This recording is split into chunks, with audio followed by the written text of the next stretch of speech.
Okay សួស្តីគ្នាខ្ញុំមក recap ជាមួយនឹង page ដែលខ្ញុំបានដាក់ limit กันហ្នឹង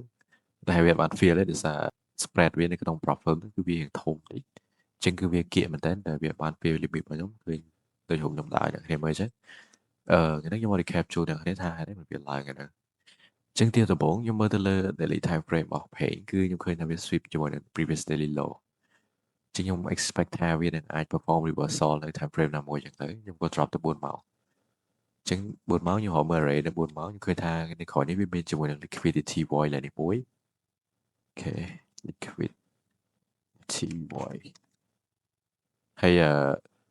ពេលដែលវា switch ជាមួយនឹង sell side liquidity ដែលជា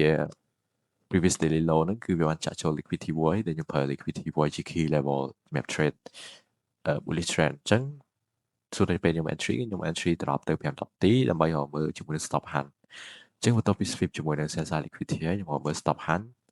ខ្ញុំឃើញថាបន្លាយនេះវាមាន stop hand មួយឬមួយយ៉ាងហៅវាថាជា total soup ចឹងទៅហើយខ្ញុំឃើញថាវាបាន by structure lạiនេះដោយជា CI ស្ដីគឺជា chain state delivery អញ្ចឹងកន្លែងនេះក៏វាមាន SMT ដែរបើសិនជាបើក indicator ខ្ញុំទៅគឺវាបាន show SMT នៅតំណែងជាមួយនឹងដុល្លារអញ្ចឹងគឺវាបាន SMT គ្នាជាមួយដុល្លារខ្ញុំបានដាក់ setting វាឲ្យវា SMT ជាមួយដុល្លារអញ្ចឹងហើយវាបាន show ជាមួយនឹង CI ស្ដី auto ដែរ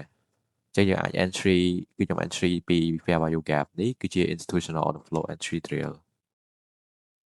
កន្លែងហ្នឹងហើយតែវាបាន feel ទៅលើ limit ខ្ញុំដោយសារ spread វាអញ្ចឹងខ្ញុំដាក់នៅនេះហើយ spread វានៅលើតិចតួចអញ្ចឹងក៏វាឡើងទៅយើងមើលទៅគឺវា bullish មែនតើហើយ expectation របស់ខ្ញុំគឺ target របស់ខ្ញុំគិតថាវាអាចនឹងឡើងដល់ SCDV 12នេះឬមួយក៏អាចឡើងមក clear high ដែលជា liquidity ដែលវាទុកចោលនេះអញ្ចឹងទៅអញ្ចឹងគឺវា bullish មែនតើតែខ្ញុំបានវា entry រៀងស្ដាយដែរប៉ុន្តែធ្វើម៉េចបើ yeah it's part of trading ហើយ recap ថ្ងៃហ្នឹងមានតែប៉ុណ្្នឹងហើយជួបគ្នាវីដេអូក្រោយបាយបាយ